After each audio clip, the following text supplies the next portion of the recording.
வணக்கங்க. நம்ம கூட்டு குடும்ப சமையலில் வந்து நாட்டுக்கோழி பள்ளி வளை தான் செய்ய போகிறோம். வாங்க பார்க்கலாம் வாங்க. நான் ஒரு பாத்திரம் வச்சுருக்கிறேன். நான் கடலை எண்ணெய் ஊற்றுறேன். நாட்டுக்கோழி பள்ளி வளையத்துக்கு வந்து சின்ன வெங்காயம் போட்டுக்கலாங்க. வரமிளகா போட்டுக்கலாங்க. இது நல்ல கார மிளகாய், அதனால் நான் மிளகாய் வந்து கம்மியாக போடுறேன். மசாலா வந்து ஒரு கொத்து போட்டுக்கலாங்க. நல்லெண்ணெய் வந்து கொஞ்சம் ஊற்றிக்கலாங்க. வெங்காயம் வந்து நல்லா வணங்கிருச்சுங்க. இந்த தக்காளி பழம் ஒன்று போட்டுக்கலாம். இஞ்சி பூண்டு பேஸ்ட் வந்து கொஞ்சம் போட்டுக்கலாங்க. மஞ்சத்தூள் வந்து கொஞ்சம் போட்டுக்கலாங்க. சோம்புத்தூள், சீரகத்தூள், சிக்கன் பொடி கொஞ்சம் போட்டுக்கலாங்க. கரம் மசாலா கொஞ்சம் போட்டுக்கலாம். மிளகுத்தூள் கொஞ்சம் போட்டுக்கலாங்க.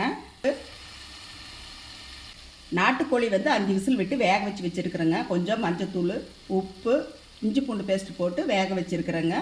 இது வந்து ஊற்றிக்கலாங்க.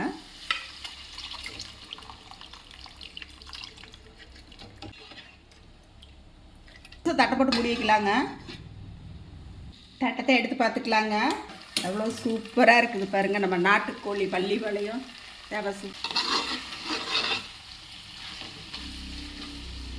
இதையும் அரிஞ்சு வச்சுருக்கேன் பாருங்கள். கொஞ்சம் இதையும் போட்டுக்கலாம்.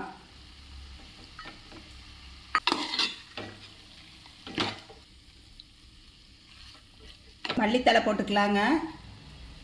நாட்டுக்கோழி பள்ளி வளையம் வேறு லெவல் டேஸ்ட்டில் இருக்குதுங்க. அவ்வளோ எல்லோரும் வாங்க சாப்பிட்லாம் வாங்க. நீங்களும் உங்கள் வீட்டில் செஞ்சு சாப்பிட்டு பார்த்துட்டு எப்படி இருக்குன்னு சொல்லுங்கள். எங்கள் வீடியோ பிடிச்சிருந்தா லைக் பண்ணி ஷேர் பண்ணுங்கள். நன்றிங்க.